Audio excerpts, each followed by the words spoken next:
ಪರಮ ದಯಾಮಯನು ಕರುಣಾನಿಧಿಯಾದ ಅಲ್ಲಾಹನ ನಾಮದಿಂದ ನಾನು ನಿಜಾಮುದ್ದೀನ್, ಸಹ ಸಂಚಾಲಕರು ಸದ್ಭಾವನಾ ಮಂಚ್ ಬೀದರ್.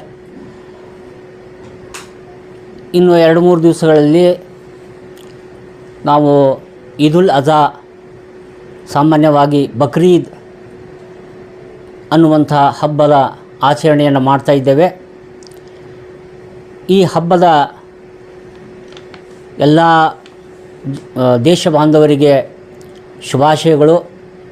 ಈ ಹಬ್ಬ ನಮ್ಮಲ್ಲಿ ಶಾಂತಿ, ಸಮೃದ್ಧಿ, ತ್ಯಾಗದ ಭಾವನೆಯನ್ನು ಬೆಳೆಸಲಿ ಅನ್ನುವಂಥ ಒಂದು ಪ್ರಾರ್ಥನೆಯೊಂದಿಗೆ ಈ ಹಬ್ಬ ಹಲವಾರು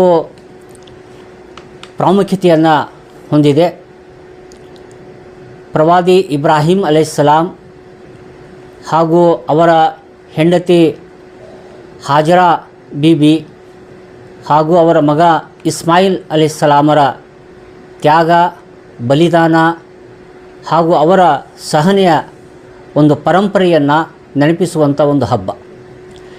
ಈ ಒಂದು ತಿಂಗಳಿನಲ್ಲಿ ಜಗತ್ತಿನಲ್ಲಿರುವಂತಹ ಮುಸ್ಲಿಮರು ಕಾಬಾ ಭವನದಲ್ಲಿ ಹಜ್ಜನ್ನು ನಿರ್ವಹಣೆ ಮಾಡಲಿಕ್ಕೆ ಹಜ್ ಯಾತ್ರೆಗಾಗಿ ಹೋಗುತ್ತಾರೆ. ಈ ಹಜ್ ಯಾತ್ರೆಯು ಕೂಡ ಪ್ರವಾದಿ ಇಬ್ರಾಹಿಮರು ಅಲೈಹಿಸ್ಸಲಾಂ ಒಂದು ಪ್ರಾರಂಭಿಸಿರುವಂಥ ಒಂದು ಆರಾಧನೆ. ಅಲ್ಲಿ ಜನರು ಕಾಬಾ ಪ್ರದಕ್ಷಿಣೆಯನ್ನು ಮಾಡಿ ಏಕದೇವನ ಆರಾಧನೆ, ನಮ್ಮ ಒಂದು ಜೀವನ ಗಾಡ್ ಸೆಂಟ್ರಿಕ್, ದೇವನ ಕೇಂದ್ರೀಕೃತವಾದಂತಹ ಜೀವನವಾಗಬೇಕು. ಹಾಗೂ ಸಫಾ ಮರ್ವಾದಲ್ಲಿ ಅವರು ಓಟವನ್ನು ಮಾಡಿ ಹಾಜರಾರವರು ನಡೆದಿರುವಂಥದ್ದನ್ನು ನೆನಪಿಸಿಕೊಂಡು ಅಲ್ಲಿ ಶೈತಾನನಿಗೆ ಕಲ್ಲನ್ನು ಎಸೆಯುವಂತಹದ್ದು ನಾವು ಜೀವನದಲ್ಲಿ ನಾವು ಆ ಅಲ್ಲಾಹನು ತೋರಿಸಿರುವಂಥ ಮಾರ್ಗದಲ್ಲಿ ಜೀವನ ಸಾಗಿಸ್ತಾ ನಾವು ಏನಂತಾರೆ ಆ ಶೈತಾನನಿಗೆ ಇಲ್ಲಿ ಕಲ್ಲು ಎಸೆಯುತ್ತೇವೆ, ಶಪಿಸ್ತೀವಿ ಅನ್ನುವಂಥದ್ದನ್ನು ಪ್ರತಿಜ್ಞೆಯನ್ನು ಮಾಡ್ತಾರೆ. ಈ ಹಬ್ಬದ ದಿವಸ ಎಲ್ಲ ಮುಸ್ಲಿಮರು ಈದ್ಗಾಕ್ಕೆ ನಮಾಜನ್ನು ಮಾಡಲಿಕ್ಕೆ ಹೋಗ್ತಾರೆ.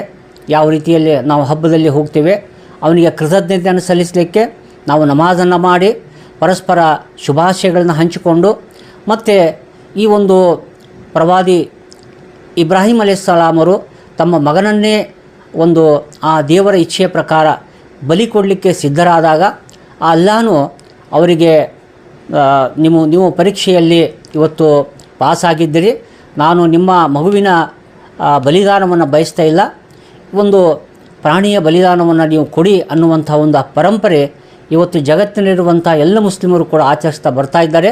ಇದನ್ನು ಬಲಿದಾನವನ್ನು ಕೊಟ್ಟು ಹಾಗೂ ಎಲ್ಲ ಬಡವರಿಗೂ ಕೂಡ ಹಂಚಬೇಕು ಮತ್ತು ತಾವು ಸಂತೋಷ ಪಡಬೇಕು ಅನ್ನುವಂಥ ಈ ಹಬ್ಬದ ಪ್ರಾಮುಖ್ಯತೆ. ಇನ್ನೊಮ್ಮೆ ತಮ್ಮೆಲ್ಲರಿಗೂ ಕೂಡ ಹಬ್ಬದ ಶುಭಾಶಯಗಳು.